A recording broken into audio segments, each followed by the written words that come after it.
Olá, eu sou o presbítero Roberto e está começando aqui mais um programa de estudo bíblico. E hoje nós vamos dar continuidade ao livro de Gálatas, ao estudo que nós temos feito na semana.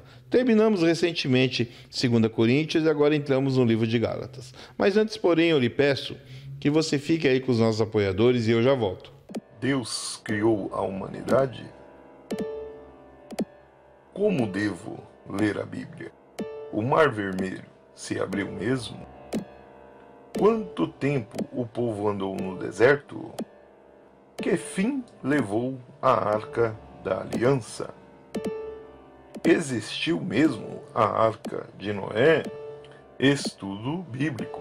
Apresentação: Roberto Chagas. Então, como eu sempre tenho feito nas nossas leituras, nos nossos estudos, eu sempre apresento aqui a minha Bíblia de estudo. É uma Bíblia pentecostal, uma Bíblia que ela foi escrita e traduzida pelo João Ferreira de Almeida, onde ela tem várias traduções e referências. E são esta Bíblia, esse estudo, essas referências e variantes que eu dou aqui como prioridade nas nossas explicações, nos nossos estudos, com aquilo que o Espírito Santo nos revela e nos mostra. A minha Bíblia ela é uma Bíblia corrigida, uma edição de 1995. Portanto, caso você tenha aí uma Bíblia mais atualizada, uma Bíblia de um outro autor, é bem provável que a leitura que eu irei fazer, ela tenha uma pequena mudança aí de tradução, mas o conteúdo, ele é o mesmo.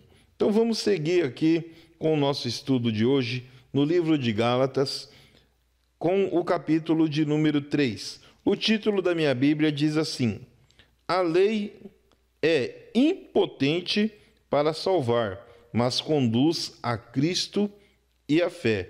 Então já começamos aqui a falar sobre uma questão sobre a lei humana, que a lei ela é impotente para salvar. De você estando debaixo da lei humana, de forma alguma, você estará salvo para estar ali com a sua alma, com a sua condição de salvação plena. Mas ela conduz a Cristo e conduz também a uma fé imensa. Então, nesse caso, em Gálatas, ele está explicando o que é mais importante. Você seguir a lei para ser salvo ou dar seguimento a tudo aquilo que conduz a Cristo, buscando cada vez a fé. Então vamos estudar sobre isso nesse estudo de hoje. Ó insensato Gálatas, quem vos fascinou para não obedecerdes à verdade? A vós, perante os olhos de quem Jesus Cristo foi já representado como crucificado? Então Paulo já deixa uma pergunta aqui, já indicando que ali em Gálatas havia muitas pessoas contrárias às opiniões, contrárias aos pensamentos, porque ele diz, ó insensatos Gálatas, ou seja, dentro daquela cidade, dentro daquele local, havia não somente uma família ou duas de pessoas contrárias às coisas que estavam sendo ditas, mas eram várias. No número 2 diz assim: Só quisera saber isto de vós? Recebestes o Espírito pelas obras da lei ou pela pregação da fé? Então ele deixa várias perguntas. Paulo vai fazendo uma pergunta atrás da outra nesta carta enviada a Gálatas. Sois vós tão insensatos que, tendo começado pelo Espírito, acabeis agora pela carne? Será em vão que tenhais padecido tanto? Se é que isso também foi em vão, aquele, pois, que vos dá o Espírito e que opera maravilhas entre vós, e faz pelas obras da lei ou pela pregação da fé? Vamos dar aqui uma parada no versículo 5, para que nós possamos entender aqui um pouco sobre essa questão. Quando ele diz recebeste o Espírito pela fé, Paulo demonstra a superioridade da salvação pela graça, mediante a fé em Cristo sobre a tentativa de se obter a salvação mediante a obediência da lei. Mediante a fé em Cristo, recebemos o Espírito Santo e todas as suas bênçãos, inclusive o dom da vida eterna. Porém, a pessoa que depende da lei para obter a salvação não recebe o Espírito nem a vida, porque a lei em si mesma não pode outorgar a vida. Quando Jesus esteve aqui, a primeira coisa que ele deixou bem claro, que ele não veio para outorgar nada. Ele não veio para colocar em prática a lei mosaica. Ele não veio para justificar as leis que estavam ali. Ele veio para trazer aquelas pessoas que estavam ali, que poderiam conviver com ele, que poderiam segui-lo, que poderiam começar a entender tudo o que Jesus falava. Era para ter fé em tudo aquilo que Jesus fazia. Onde muitas vezes as pessoas que eram curadas, a mulher do fluxo de sangue, aquele homem do exército romano que chegou ali e pediu para que seu servo fosse curado, a todos eles Jesus deixou bem claro, dizendo que a fé havia sido manifestada na vida deles. Jesus deixava bem claro que a fé havia salvado não somente um ente querido, mas também a própria pessoa. Então é a fé que se manifesta em uma pessoa que traz a salvação, e não você obedecer à lei. Isso quer dizer o quê? Que você sendo obediente à lei, que uma pessoa está propondo dentro do seu ministério, dentro da sua igreja, mas não manifestando a fé, você não terá a sua salvação. Aí você pode estar fazendo uma pergunta agora, dizendo, mas presbítero Roberto, então quer dizer que o meu pastor, o meu líder, se ele impõe algo para mim fazer, eu não devo fazer? Eu não estou falando isso. Eu estou dizendo que se você for obediente a todas as leis, a todas as coisas que são impostas, você acabará perdendo a sua salvação, porque nem toda lei que é imposta, ela vem de Deus. Há muitas coisas dentro dos ministérios que é colocado, coisas colocado pela mão do homem. São diretrizes, são leis impostas para corrigir algumas coisas dentro da igreja, mas isso não vai trazer a salvação. Então nós temos que ser sábios, temos que ser inteligentes, temos que ter a consciência de buscar em espírito se devemos obedecer essa lei ou não. Você não pode, de forma alguma, desobedecer tudo aquilo que seu líder está colocando, mas também você não pode, de forma alguma, obedecer a tudo sem saber se aquilo ali irá trazer um bem para você e a sua família. Deu para compreender? Vamos seguir um pouquinho mais aqui quando ele diz do Espírito, no capítulo 3, no versículo 5. As referências que Paulo faz ao Espírito Santo inclui tanto o batismo no Espírito Santo quanto as operações especiais subsequentes do Espírito. Isso que Paulo está falando é bem claro e bem prático. A pessoa que é batizado nas águas e batizado com o Espírito Santo, ela compreende com mais facilidade o que é obedecer uma lei e o que não é. Porque o Espírito Santo esclarece, ele mostra, ele define para essa pessoa se ela deve realmente seguir aquilo que está sendo colocado ou não.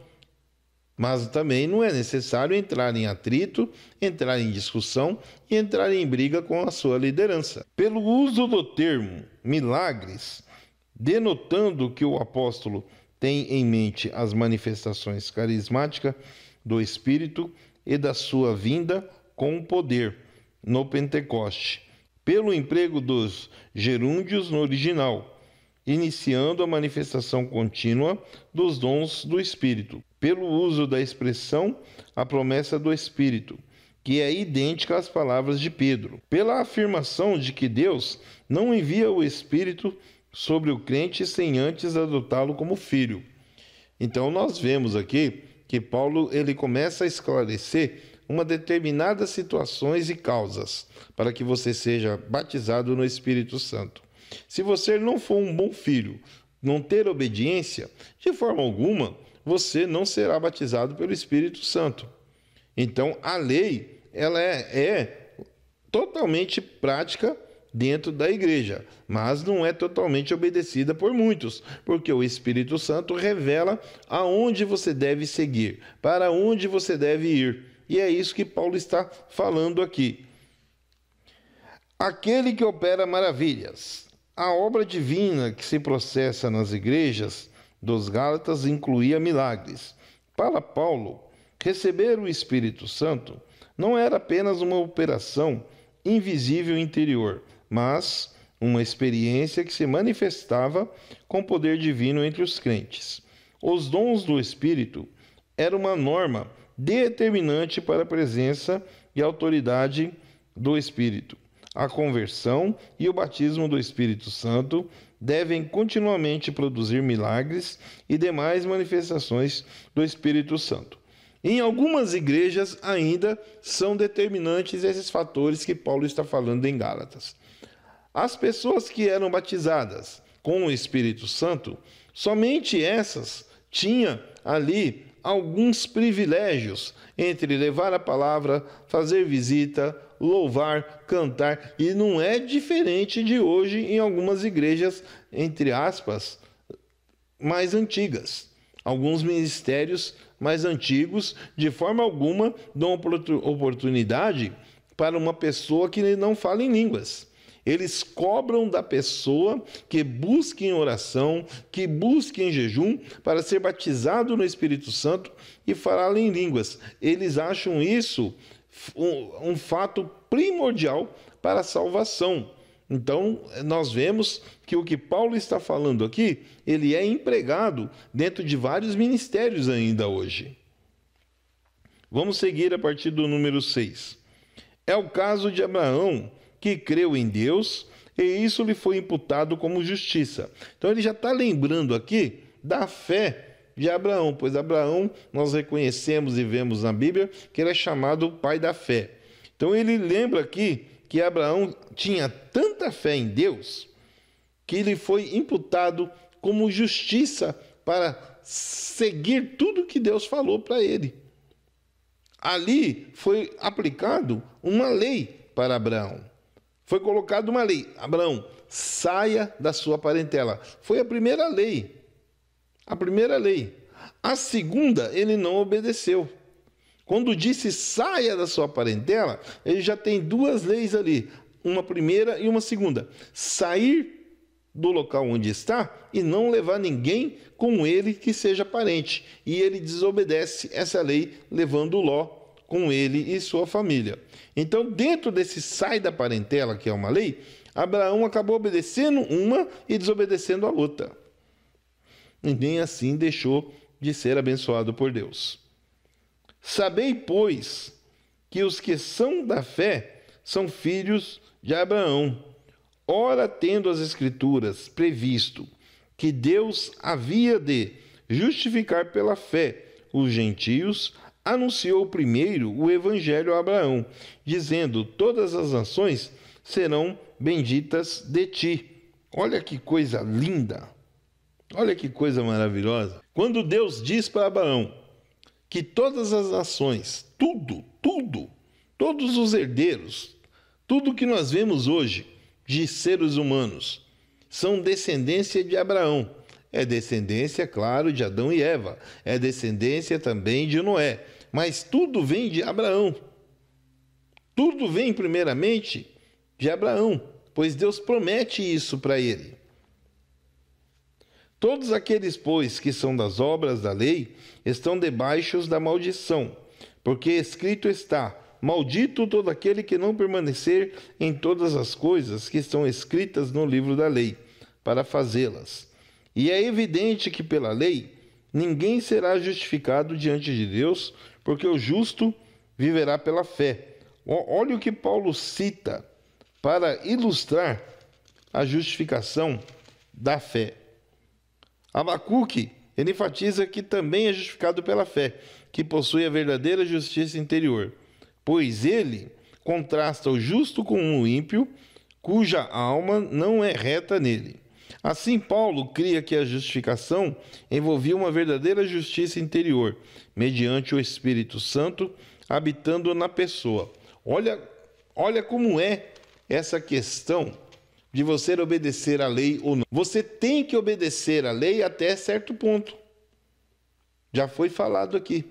Mas se você não obedecer à lei, dificilmente você estará com essa salvação plena e definitiva, obedecendo só à lei. O próprio Abacuque deixou bem claro isso. Tem que obedecer à lei? Tem. Mas tem que ser consciente até onde essa lei está sendo obedecida. Até onde você está buscando esse esclarecimento para esta lei.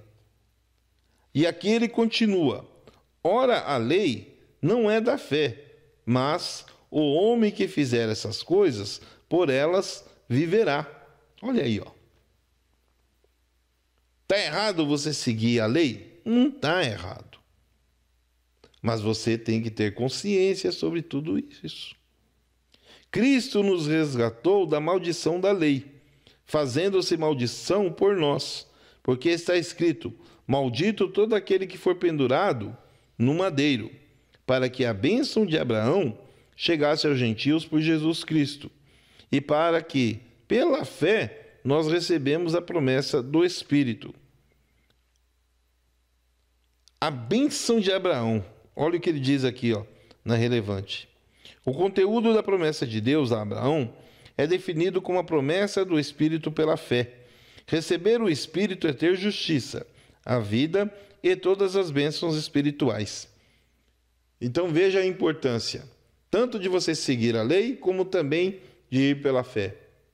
Mas sempre ali caracterizando. A lei ela é escrita pelo homem, ele deixa bem claro isso.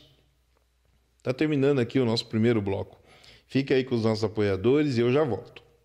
Ótica Condor. Aqui você encontra as armações e lentes com a melhor qualidade e economia. Óculos é muito mais que um acessório, é estilo de vida no seu dia a dia. Armações que combinam com você, que não vive sem um lindo óculos de sol. Ótica Condor, há 42 anos servindo você e sua família. Rua Emiliano Perneta, 288, Shopping Green Tower, Loja 9, Centro, Curitiba. Telefone 041 98445 3353 041 3223 1887. Ótica Condor, a melhor de Curitiba.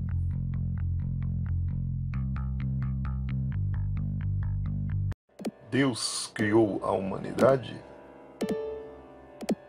Como devo ler a Bíblia? O Mar Vermelho se abriu mesmo? Quanto tempo o povo andou no deserto? Que fim levou a Arca da Aliança? Existiu mesmo a Arca de Noé? Estudo Bíblico. Apresentação: Roberto Chagas. Voltamos então para o nosso segundo bloco. Vamos dar continuidade aqui a partir do versículo 16. Ora, as promessas foram feitas a Abraão e às posteridades, como falando de muitas, mas como de uma só, e a tua posteridade que é Cristo. Mas digo isso, que tendo sido o testamento anteriormente confirmado por Deus, a lei que veio 430 anos depois não o invalida de forma a abolir a promessa. Está falando aqui da lei mosaica, a lei, de Moisés. Porque a herança provém da lei, já não provém da promessa. Mas Deus, pela promessa, a deu gratuitamente a Abraão. Logo que, para a lei, foi ordenada por causa das transgressões, até que viesse a posteridade, a quem a promessa tinha sido feita, e foi posta pelos anjos na mão de um medianeiro. Ora, o medianeiro não é um só, mas Deus é um. Logo, a lei é contra as promessas de Deus? De nenhuma sorte, porque se dada fosse uma lei que pudesse vivificar a justiça na verdade, teria sido pela lei. Mas a Escritura encerrou tudo debaixo do pecado, para que a promessa pela fé em Jesus Cristo fosse dada aos crentes. Mas antes que a fé viesse, estávamos guardados debaixo da lei e encerrados para aquela fé que se havia de manifestar.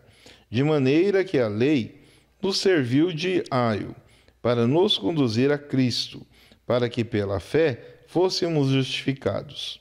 Mas depois que a fé veio, já não estamos debaixo de aio, porque todos sois filhos de Deus, pela fé em Cristo Jesus.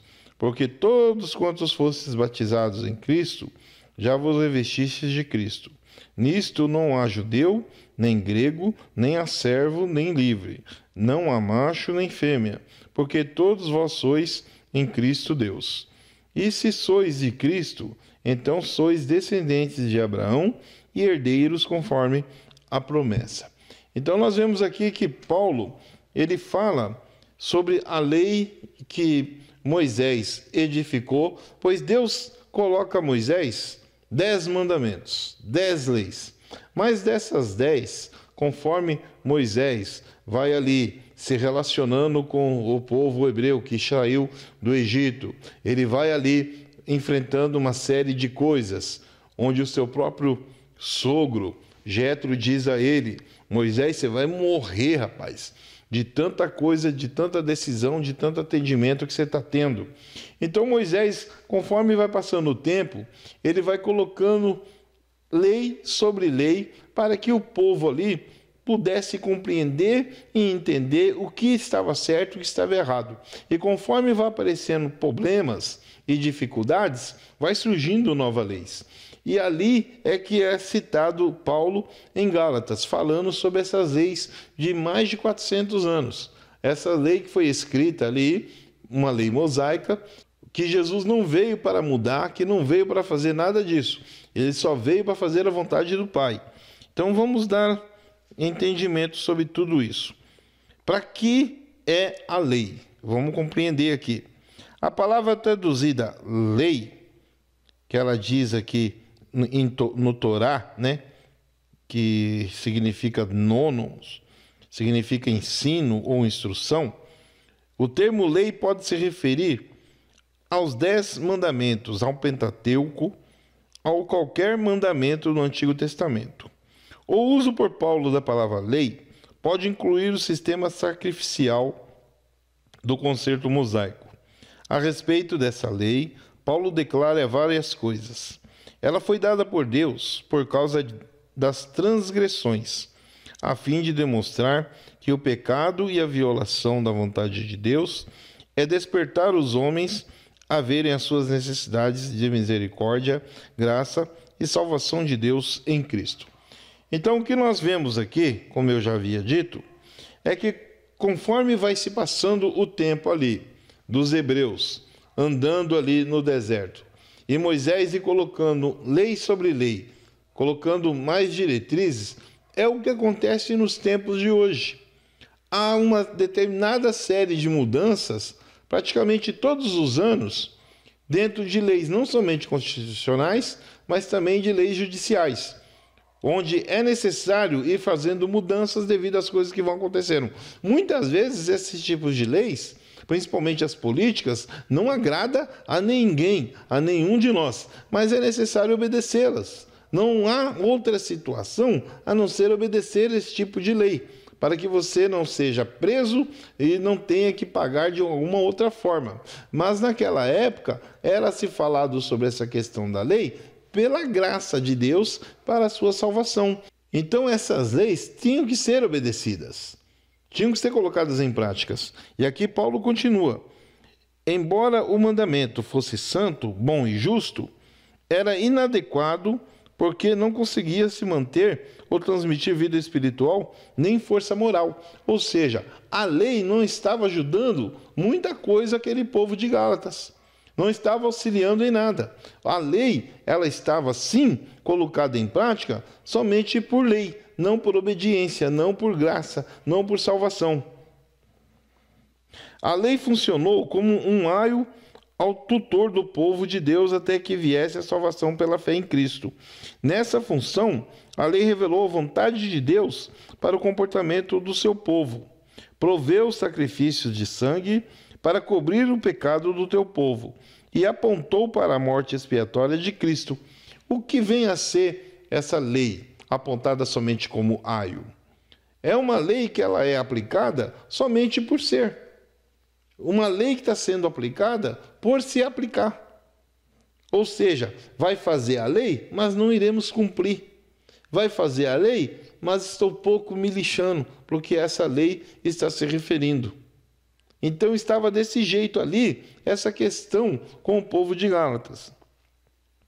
A lei foi dada para nos conduzir a Cristo, a fim de sermos justificados pela fé. Mas agora que Cristo já veio, finda está a função da lei como supervisora. Por isso, já não se deve buscar a salvação através das provisões do antigo concerto, nem pela obediência às suas leis, ao seu sistema, aos seus sacrifícios. A salvação agora tem lugar de conformidade com as provisões do novo concerto, a saber, a morte expiatória de Cristo, a sua ressurreição gloriosa e o privilégio subsequente de pertencer a Cristo. Então nós vemos aqui que Paulo ele está deixando bem claro que a lei ela é válida, que a lei ela é importante, mas que se não fosse Cristo ter vindo por nós e se justificado por nós, a lei não teria mais validade nenhuma. Temos que obedecer à lei, mas temos que também ter fé em Cristo. É muito, muito importante tudo isso que está sendo falado aqui. Vamos continuar aqui, quando ele diz, nem macho, nem fêmea.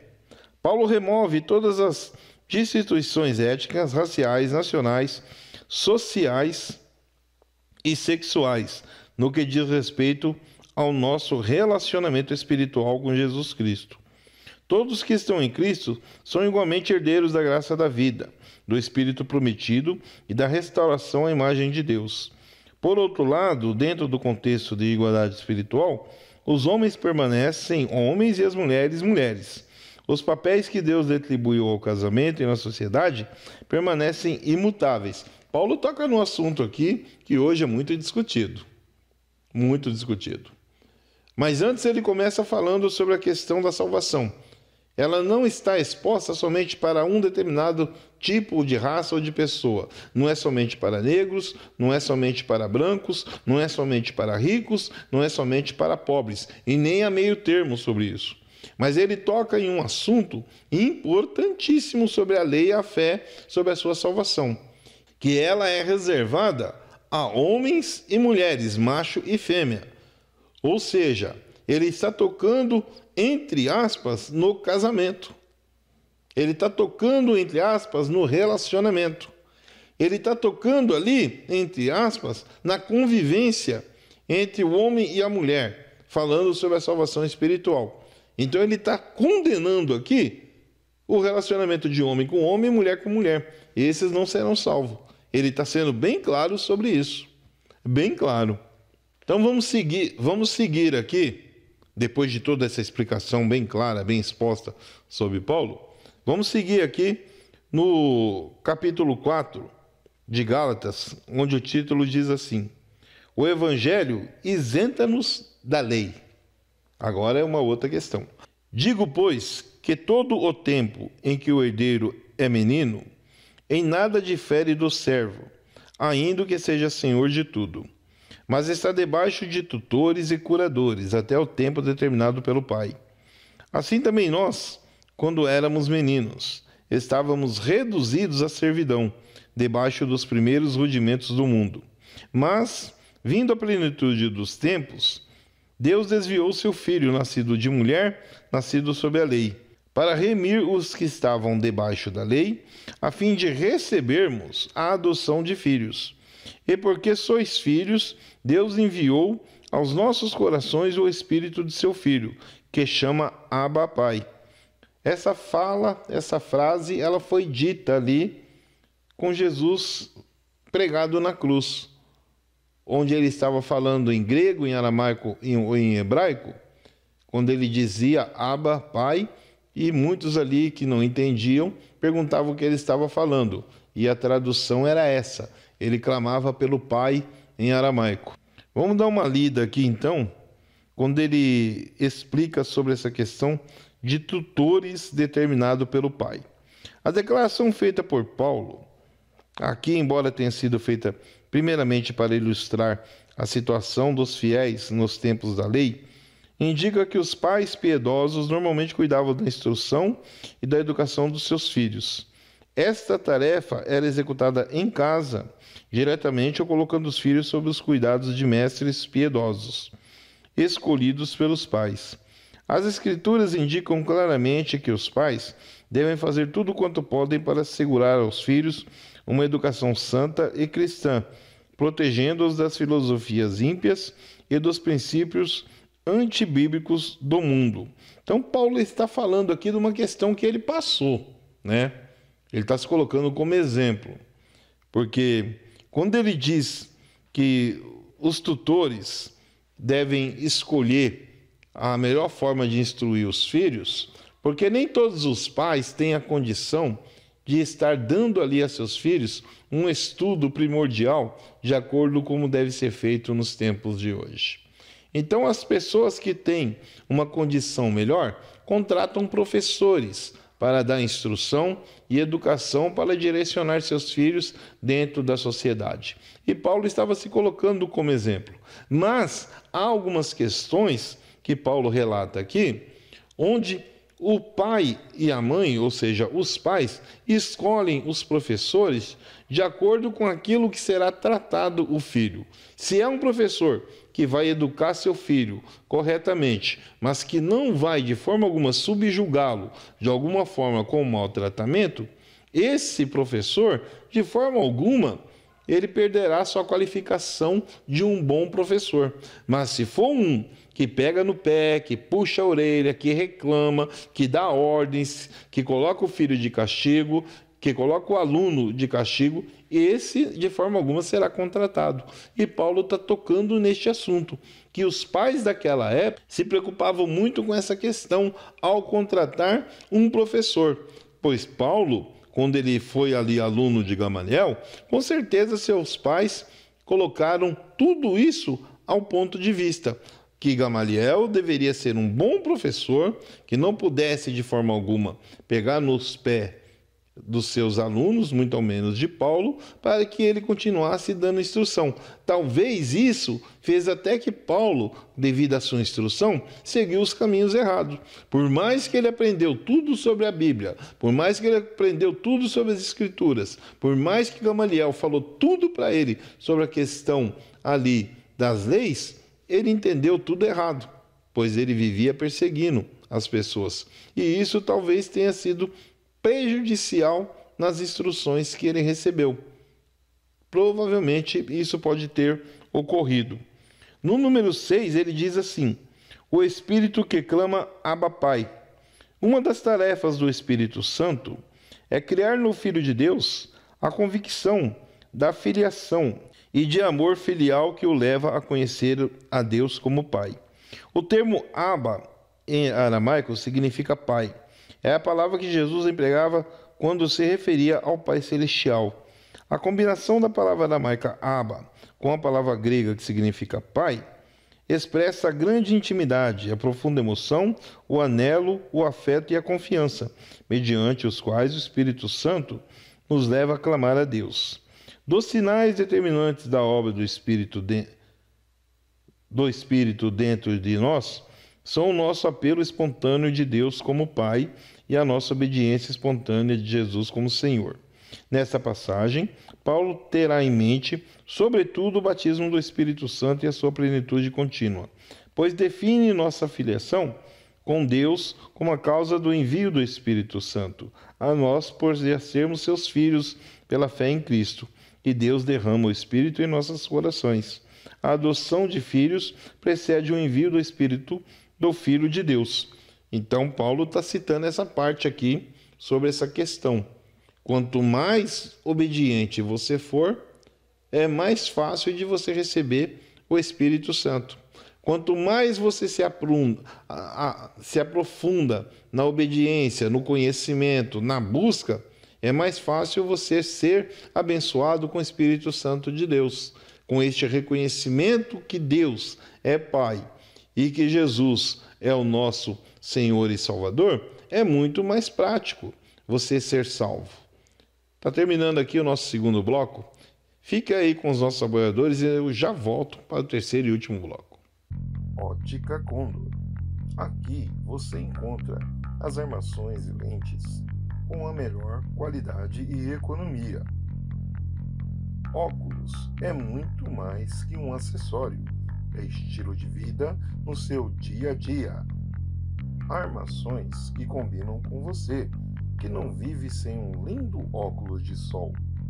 Ótica Condor, há 42 anos servindo você e sua família. Rua Emiliano Perneta, 288, Shopping Green Tower, Loja 9, Centro, Curitiba. Telefone 041 98445 3353 041 3223 1887. Ótica Condor, a melhor de Curitiba.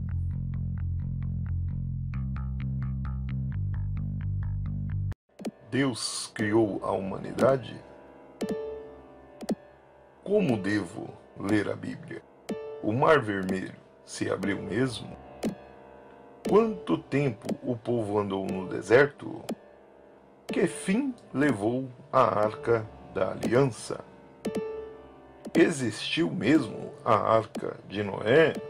Estudo bíblico.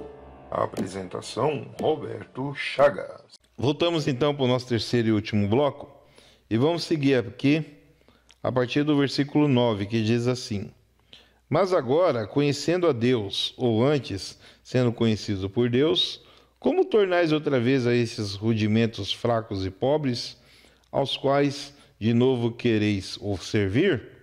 Guardais dias e meses, e tempos e anos. Receio de vós que haja trabalhado em vão para convosco. Irmãos, rogo-vos que sejais como eu, porque também eu sou como vós, nenhum mal me fizeste.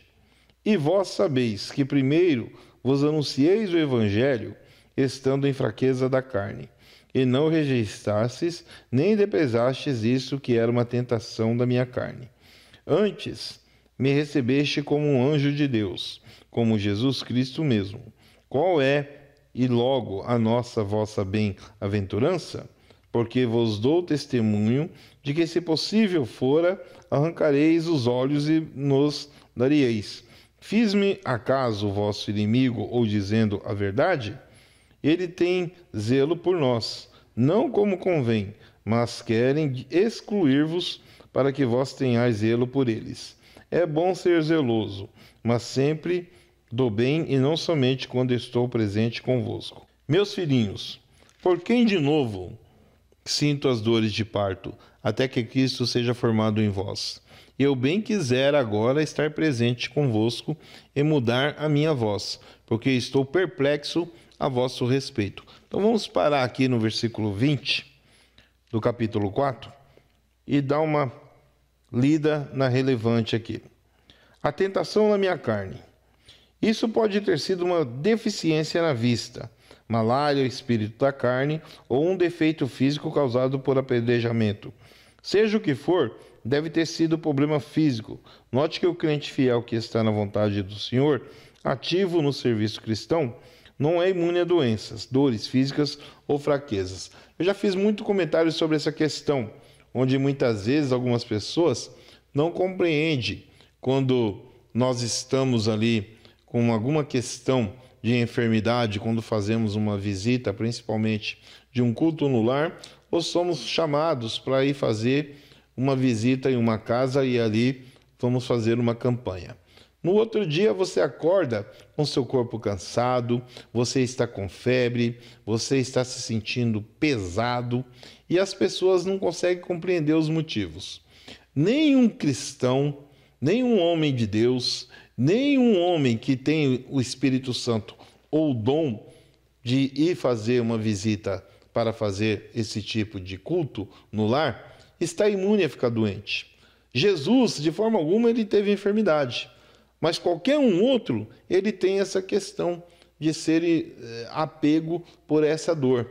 Qualquer uma pessoa, porque nós somos carne, nós somos seres humanos. E Paulo está deixando bem claro nessa questão, que nós que somos escolhidos por Deus para levar a palavra, não somos super-homens nem super-mulheres, como existe aí muitas mulheres de Deus que fazem um trabalho como nós fazemos, e até muitas vezes melhor. Mas não somos de forma alguma imunes. Nós ficamos doentes sim, nós ficamos de cama sim, sofremos com enfermidades. Ou você não se lembra como aconteceu no Covid aí, o início daquela pandemia. Houve muitas pessoas aí que você conhece, homens de Deus, pastor, pastora, bispo, cantor, cantores, grupo.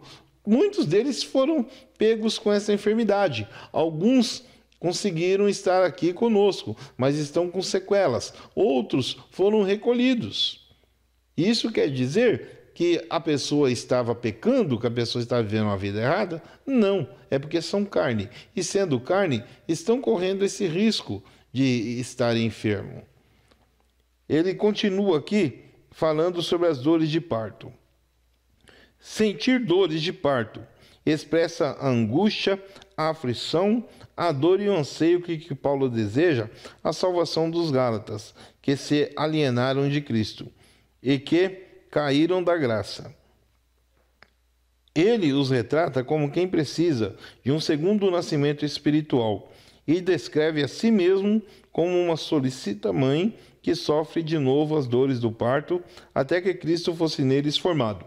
Então, Paulo ele está falando aqui sobre a dor de uma mãe quando ela está para dar à luz. Nós, como homens, não sabemos como é essa dor, mas podemos ter uma noção, podemos mensurar de alguma forma como é uma dor de parto devido ao que nós vemos. E Paulo está relacionando essa dor de parto como estão ali Gálatas afastados de Cristo. Porque eles estão sofrendo de uma certa forma que aparentemente eles não conseguir de forma alguma ali subjugar, se retrair dessa questão de dor. Eles não conseguem uma anestesia para amenizar. A única forma que eles podem fazer é voltando para Cristo, é aumentando a sua fé e sendo batizados pela segunda vez com o Espírito Santo. Porque eles estão necessitados de cura. Ou então vão continuar sofrendo, vão continuar pecando, vão continuar amargando todo este mal e perdendo totalmente a sua salvação. E é isso que Paulo está falando aqui. Vamos seguir aqui a partir do versículo 21, onde a minha Bíblia ainda traz mais um título, que ele fala de Sara e Agar. São como alegoria de dois concertos. Dizei-me vós, o que quereis estar debaixo da lei? Não ouvis vós a lei? Porque está escrito que Abraão teve 2 filhos, um da escrava e outro da livre. Todavia, o que era da escrava nasceu segundo a carne, mas o que era da livre, por promessa. Eu falei isso aqui no meu podcast. Porque uma das perguntas que entraram para mim sobre essa questão é sobre filho unigênito e primogênito. Por que Abraão chama o filho de Sara de unigênito e por que ele não chama o filho de Agar como unigênito? Ou primogênito, que é o único filho, o primeiro filho. Por qual motivo Abraão não faz isso? Pelo motivo de Deus ter feito promessa a ele como Abraão e a Sara, e não a ele como Abraão e Agar. A promessa estava relacionada com Abraão e com Sara apenas. Por esse motivo é que Paulo está falando aqui. Todavia, que era da escrava nasceu segundo a carne, mas o que era da livre por promessa. E o que se entende por alegoria? Porque estes são os dois concertos, em um do monte Sinai, gerando filhos para a servidão, que é Agar. Ora, essa Agar é Sinai, um monte da Arábia, que corresponde a Jerusalém, que agora existe, pois é escrava com seus filhos. Mas a Jerusalém, que é de cima, é livre, a qual é mãe de todos nós.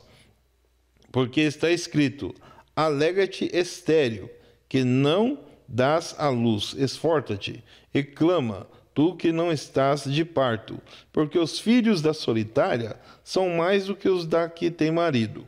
Mas nós, irmãos, somos filhos da promessa, como Isaque. Mas como então aquele que era gerado segundo a carne perseguia o que era segundo o Espírito, assim é também agora. Mas que diz a Escritura? Lança fora a escrava e seu filho, porque de modo algum o filho da escrava herdará como o filho da livre, de maneira que, irmãos, somos filhos não da escrava, mas da livre. Então vamos finalizando o estudo aqui com essa frase: de maneira que, irmãos, somos filhos não da escrava, mas da livre. Então aqui no 22 ele diz assim: Abraão teve 2 filhos. Paulo emprega uma ilustração para demonstrar a diferença entre o antigo e o novo concerto. Agar representa o antigo concerto firmado no Monte Sinai, e seus filhos vivem agora sobre este concerto e nascem segundo a carne. Não tem o Espírito Santo. Sara, a outra esposa de Abraão, representa o novo concerto, os seus filhos, os crentes em Cristo, que têm o Espírito e são os verdadeiros filhos de Deus. Então nós vemos aqui que Paulo usa essa passagem de Abraão tendo filho com Agar e com o filho que ele tem com Sara para expressar quem pode receber o Espírito Santo e quem não pode. Isso nós estamos falando em denotação de tempo, onde naquela época é um efeito temporal, onde naquela época Paulo usou essa expressão. Não quer dizer que quem é descendente de Ismael não será salvo, não terá o Espírito Santo. Não é isso que eu estou falando aqui. Paulo está apenas ilustrando o que estava acontecendo naquela época. Então entenda e compreenda bem essa questão. Da graça tem descaído. Então entenda bem essa questão, que Paulo não está dizendo que os descendentes ali de Agar com Ismael não teriam sua salvação. E quando ele diz aqui, de maneira que, no último versículo, de maneira que, irmãos, somos filhos não da escrava, mas da livre. Então, hoje nós temos essa expressão muito bem elaborada, muito bem aplicada. Porque nós somos livres para poder escolher o que queremos fazer. E que lei nós iremos obedecer? Até que ponto iremos chegar? Eu deixei bem claro para vocês. Não é toda lei que você tem que obedecer dentro do seu ministério. Mas dentro daquilo que você há de obedecer, é a melhor coisa a ser feita, para que você não perca a sua salvação. O que você está compreendendo e entendendo desse estudo? Você quer entrar em contato conosco? Quer fazer uma pergunta? Quer falar sobre os estudos que estamos tendo? A produção está colocando para você aí a minha rede social. E hoje nós temos também, além da rede social, nós temos aí a nossa rádio, Rádio e TV Cenário 1, onde você pode baixar o aplicativo pelo Play Store. Baixando ali o aplicativo da nossa rádio, você vai ouvir muita música cristã, vai ouvir louvor, palavras amigas, leituras da Bíblia. Você pode também pedir a sua música, entrar em contato conosco no nosso chat, conversar, bater papo. Você vai participar conosco durante todos os dias ali com os locutores, escolhendo uma música, oferecendo para alguém que você ama, que você goste. E neste momento eu quero fazer uma oração para você, pois eu não sei como você se encontra neste momento.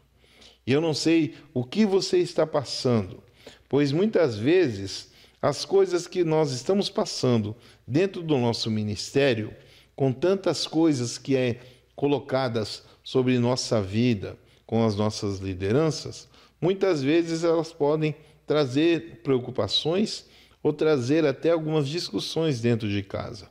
Pois, infelizmente, alguns líderes acabam impondo tantas coisas, tantas leis, que a pessoa acaba ficando mais dentro da igreja do que fora. E é isso que eu quero colocar para você neste momento.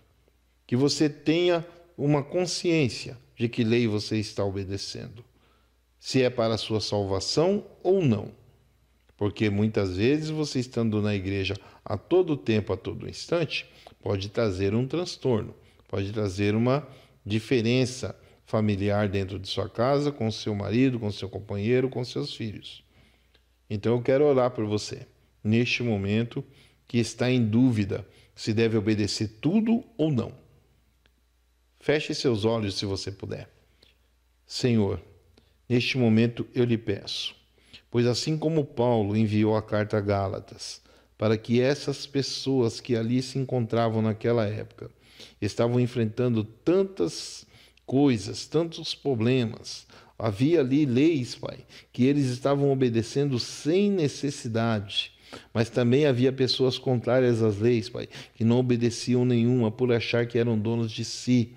Eu lhe peço por pessoas que estão neste momento desta forma, pois há tantas coisas que são impostas, há tantos predicados, há tantas diretrizes que lideranças têm colocado em prática como líderes, Pai, buscando achar que somente eles estão certos e corretos, colocando famílias, crianças, jovens, homens, mulheres, dentro da igreja o tempo inteiro, a semana inteira, o dia inteiro, e esquecendo, Senhor, que essas pessoas têm seus compromissos, onde muitas vezes o homem ou a mulher que frequenta a igreja, o casal que é casado, não pode muitas vezes estar presente a tempo todo, e isso acaba causando uma discussão familiar. Então eu lhe peço, meu Deus, primeiramente por essas lideranças que possam compreender que leis que estão sendo aplicadas estão sendo demasiadamente atrapalhando, Pai, a convivência de seus que estão ali, das suas ovelhas. E que as pessoas que estão ali, Senhor, que estão sendo, ó Pai, muitas vezes subjugadas, possam ter consciência, possam, Senhor, aleluias, entenderem que nem tudo deve ser, Pai, obedecido, mas que deve ser esclarecido para não perder a sua salvação. Então eu lhe peço, Senhor, toca agora neste momento, neste povo que precisa de Ti para abrir seus olhos. Santo é o seu nome. Amém? Até o próximo vídeo de estudo bíblico, em nome de Jesus.